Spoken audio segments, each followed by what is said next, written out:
இப்பொழுது உலகம் முழுவதும் பேசப்படும் முக்கியமான விஷயம் என்னவென்றால், அமெரிக்கா மற்றும் இஸ்ரேல் தொடர்பான பதற்றம். சிலருக்கு ஒரு சந்தேகம் இருக்கும்.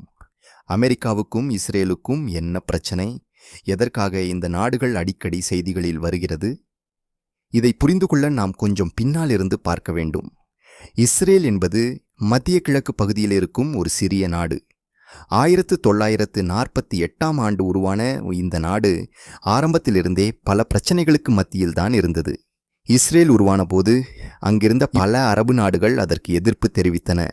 இதனால் அங்கு பல போர்கள் நடந்தன. அந்த காலத்திலிருந்தே அமெரிக்கா இஸ்ரேலை ஆதரித்து வருகிறது. அமெரிக்கா உலகில் மிக வலுவான நாடுகளில் ஒன்று. அந்த நாட்டின் அரசியல், இராணுவ சக்தி, பொருளாதாரம் எல்லாம் உலகத்தில் பெரிய தாக்கத்தை ஏற்படுத்தும். அதனால்தான் இஸ்ரேல் மீது ஏதாவது தாக்குதல் நடந்தால் அமெரிக்கா உடனே அதில் கவனம் செலுத்துகிறது.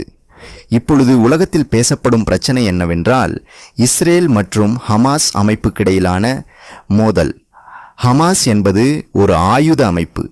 அது பாலஸ்தீனத்தை ஆதரிக்கும் ஒரு குழு. இந்த அமைப்பு பல ஆண்டுகளாக இஸ்ரேலுக்கு எதிராக செயல்பட்டு வருகிறது. 2023ஆம் ஆண்டில் பெரிய தாக்குதல் ஒன்று நடந்தது. ஹமாஸ் அமைப்பு இஸ்ரேல் மீது திடீர் தாக்குதல் நடத்தியது. அந்த தாக்குதலில் பல பொதுமக்கள் உயிரிழந்தனர். இதனால் இஸ்ரேல் மிகவும் கோபமடைந்தது. அதற்கு பதிலடி கொடுக்க இஸ்ரேல் காசா பகுதி மீது பெரிய இராணுவ நடவடிக்கை எடுத்தது. காசா என்பது பாலஸ்தீன மக்கள் அதிகமாக வாழும் இடம். அங்கு பல ஆண்டுகளாக பதற்றமான சூழ்நிலை நிலவி வருகிறது. இஸ்ரேல் இராணுவம் காசாவில் தாக்குதல் நடத்த தொடங்கியது. இதனால் பல கட்டிடங்கள் சேதமடைந்தன. பல மக்கள் தங்கள் வீடுகளை இழந்தனர். பலர் உயிரிழந்தனர். இந்த நிகழ்வுகள் உலகம் முழுவதும் பெரிய விவாதமாக மாறியது. சில நாடுகள் இஸ்ரேலை ஆதரித்தன. சில நாடுகள் பாலஸ்தீன மக்களுக்கு ஆதரவு தெரிவித்தன. அமெரிக்கா என்ன செய்தது? அமெரிக்கா ஆரம்பத்திலிருந்தே இஸ்ரேலுக்கு ஆதரவு தெரிவித்தது. அமெரிக்கா கூறியது என்னவென்றால், இஸ்ரேலுக்கு தன்னை பாதுகாக்கும் உரிமை இருக்கிறது. அதனால் அமெரிக்கா இஸ்ரேலுக்கு ஆயுத உதவியும் பாதுகாப்பு ஆதரவும் அளித்தது. இதை கண்டித்து பல நாடுகள் கருத்து தெரிவித்தன. ஏனென்றால் இந்த போரில் பொதுமக்கள் அதிகமாக பாதிக்கப்பட்டனர்.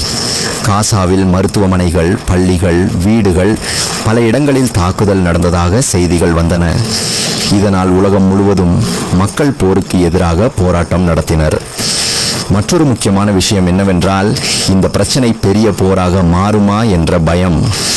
ஏனென்றால் மத்திய கிழக்கு பகுதியில் பல நாடுகள் இந்த விஷயத்தில் தொடர்புடையவை. உதாரணமாக ஈரான், லெபனான், சிரியா போன்ற நாடுகளும் இந்த பிரச்சனையை கவனித்து வருகின்றன.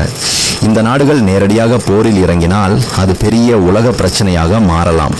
அதனால்தான் உலக நாடுகள் பலரும் இந்த மோதலை நிறுத்த முயற்சி செய்கிறார்கள். ஐக்கிய நாடுகள் சபை அமைதியை ஏற்படுத்த முயற்சி செய்து வருகிறது.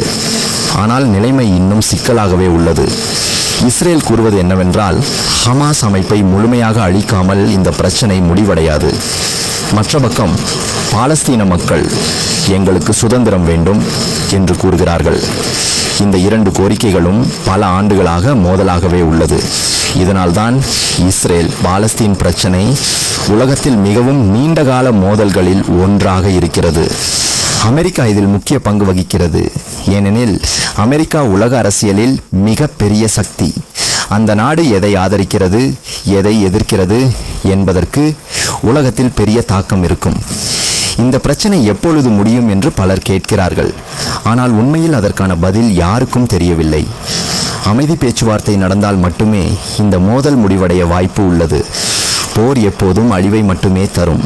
அதில் பொதுமக்கள் தான் அதிகமாக பாதிக்கப்படுகிறார்கள். அதனால் உலக மக்கள் பலரும் ஒரே ஒரு விஷயத்தை கேட்கிறார்கள்: போர் வேண்டாம், அமைதி வேண்டும். இந்த உலகத்தில் மக்கள் அனைவரும் பாதுகாப்பாக வாழ வேண்டும். நாடுகளுக்கிடையே பிரச்சனை இருந்தாலும் அதை பேசி தீர்ப்பதுதான் நல்ல வழி. அமைதி இருந்தால்தான் உலகம் முன்னேறும். அதனால் இஸ்ரேல் பாலஸ்தீன் பிரச்சனையும் ஒரு நாள் அமைதியாக தீர வேண்டும் என்று பலர் நம்புகிறார்கள்.